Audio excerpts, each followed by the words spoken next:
We have some breaking news on Twitter and Elon Musk. Reuters news service is reporting that Musk is terminating the Twitter merger agreement because the company is in material breach of multiple provisions of the agreement. The report says Twitter has ignored Musk's requests. Sometimes it has rejected them for reasons that appear to be, quote, unjustified by Mr. Musk. Twitter sometimes has claimed to comply while giving Musk incomplete or unusable information. Joining me now is from the Center for Renewing America, senior fellow and former Virginia Attorney General Ken Cuccinelli. Ken, we want to talk about the border region, which I know you're hot on, but I got to ask you about this. You're a former lawyer who dealt with these issues before. What do you make of this? The latest headline is that Elon Musk says it appears that Twitter is dramatically understating the proportion of spam and false accounts that were represented in the original count. What do you make of all this? Yeah, well, first of all, as somebody who's done mergers and acquisitions in the past, he protected himself with the requirements before handing over the cash to buy Twitter, and he's invoking those protective clauses to get out of the deal. And he is saying that Twitter is basically not what it appears, that many of its accounts are spam accounts, that they are not freely providing information, and when you're paying a premium, you expect to get that information. And now I believe the board of directors is frankly exposed on two sides. Their shareholders have lost the opportunity of the value offered in the Musk deal, which was a premium price for them.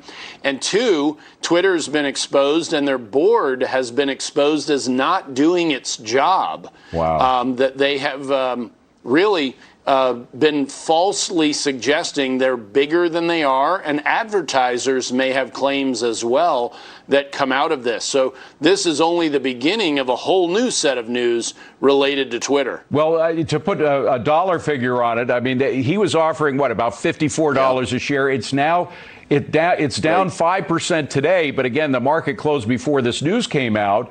It's down to $36.80. Well, it'll crater on Monday when it starts trading again. But you think that there will be lawsuits both from investors, from stockholders, and from people that have been dealing with the company? Yeah, stockholders are more likely, but the reality is Twitter sells views.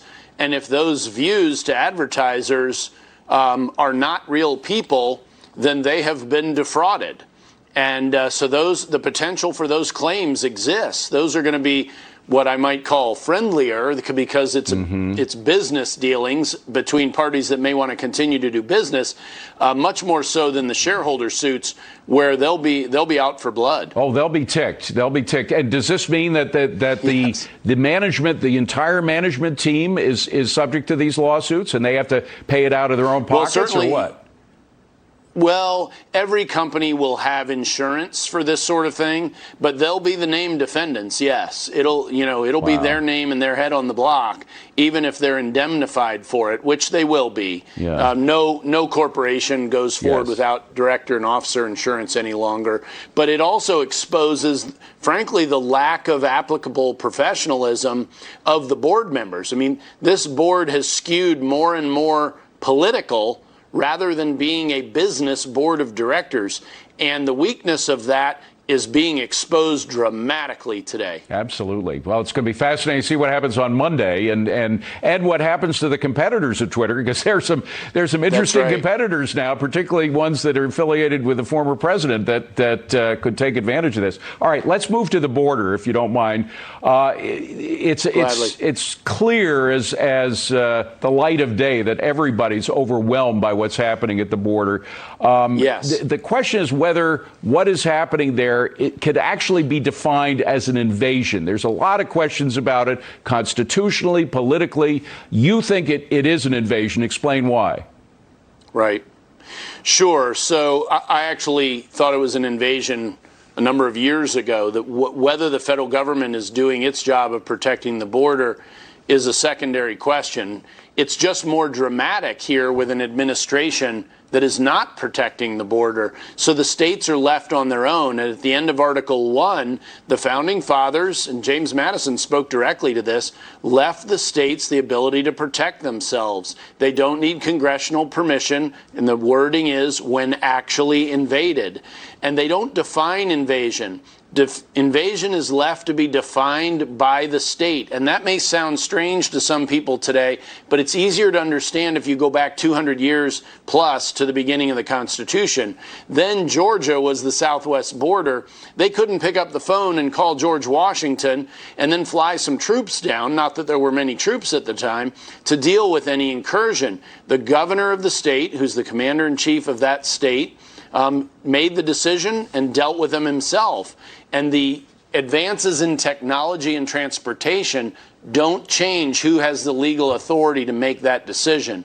The founders clearly expected reasonableness and political restraint to restrain unreasonable claims of invasion, but this is how the border was defended for 100 years before the Border Patrol. Yeah. This is not new. It's just never been thought about before. Well, one final question. Jonathan Turley, as I'm sure you've seen, has written, he said that there's a big difference between an invasion from a foreign government, which he says is what the Constitution was talking about, and a collection of migrants coming from different places to become a part of this nation. You say what to that?